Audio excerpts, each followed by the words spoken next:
You can roughly locate any community in the world, somewhere along a scale running all the way from democracy to despotism.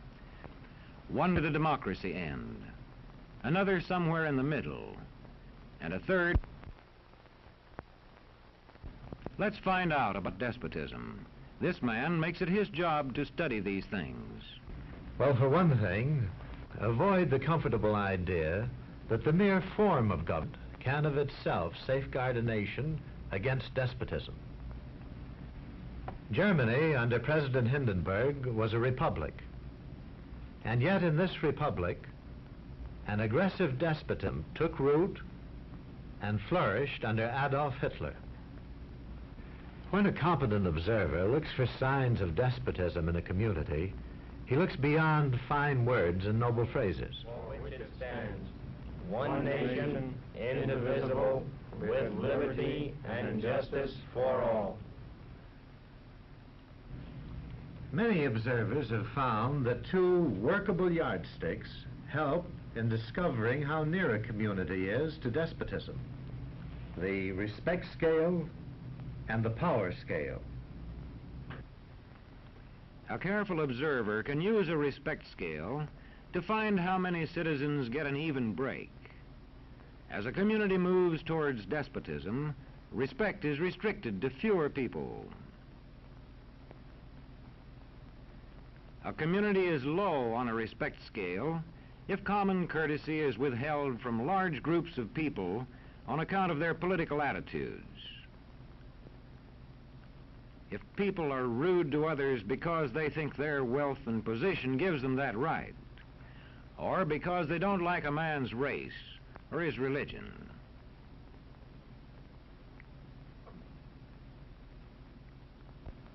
Equal opportunity for all citizens to develop useful skills is one basis for rating a community on a respect scale. The opportunity to develop useful skills is important, but not enough. The equally important opportunity to put skills to use is a further test on a respect scale.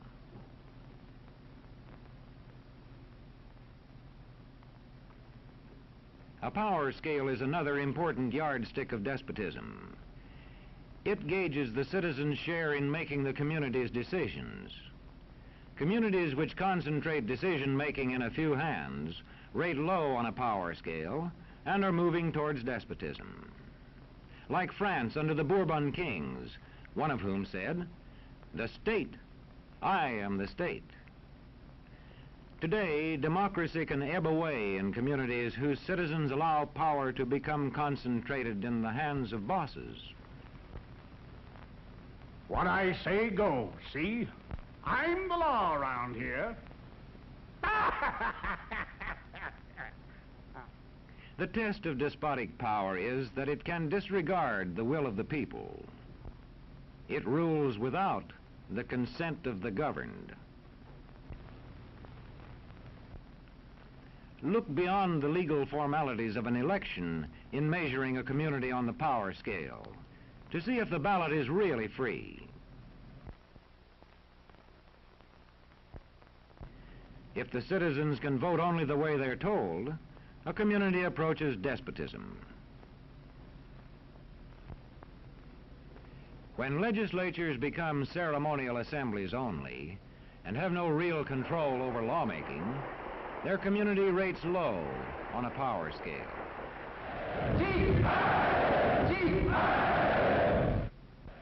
In a downright despotism, opposition is dangerous, whether the despotism is official or whether it is unofficial.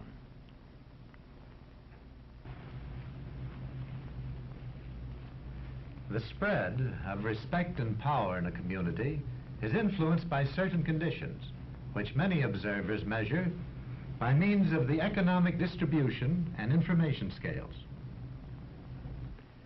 If a community's economic distribution becomes slanted, its middle-income groups grow smaller, and despotism stands a better chance to gain a foothold. Where land is privately owned, one sign of a poorly balanced economy is the concentration of land ownership in the hands of a very small number of people. When farmers lose their farms, they lose their independence. This one can stay on, but not as his own boss anymore. To the extent that this condition exists throughout a nation, the likelihood of despotism is increased. In communities which depend almost entirely on a single industry, such as a factory or mine, maintaining economic balance is a challenging problem.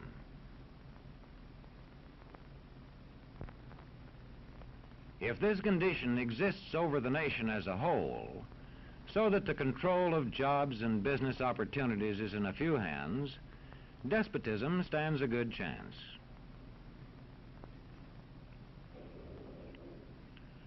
Another sign of a poorly balanced economy is a taxation system that presses heaviest on those least able to pay. A larger part of a small income is spent on necessities such as food. Sales taxes on such necessities hit the small income harder. In the days of the salt tax, feudal despotisms were partly sustained by this and other effects.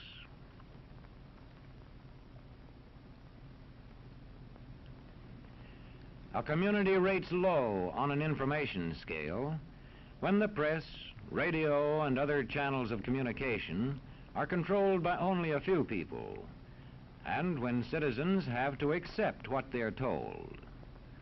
In communities of this kind, despotism stands a good chance.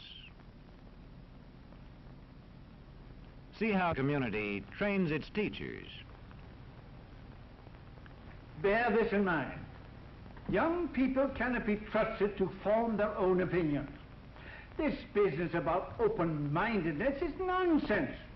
It's a waste of time trying to teach students to think for themselves. It's our job to tell them. And when teachers put such training into practice, despotism stands a good chance. These children are being taught to accept uncritically whatever they're told. Questions are not encouraged. How can you ask such a question? Have you got a textbook? Yes, ma'am. Does it say here that our law courts are always just? Yes, ma'am. Then how dare you question the fact? Sit down. And so we aren't surprised when... But it must be true. I saw it in this book right here. And if books and newspapers and the radio are efficiently controlled, the people will read and accept exactly what the few in control want them to. Government censorship is one form of control. A newspaper which breaks a government censorship rule can be suspended. It is also possible for newspapers and other forms of communication to be controlled by private interests. I thought I told you to kill that story. It'll cost us a lot of advertising. If that story goes out, I quit. All right.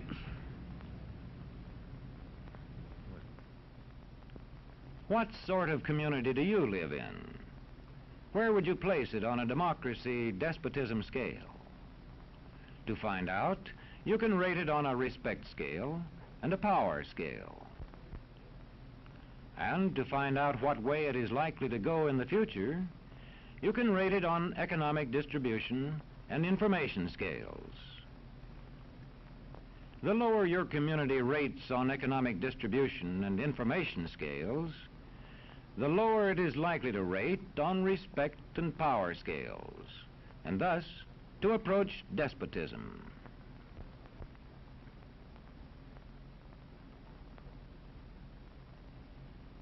What happens in a single community is the problem of its own citizens. But it is also the problem of us all, because as communities go, so goes the nation.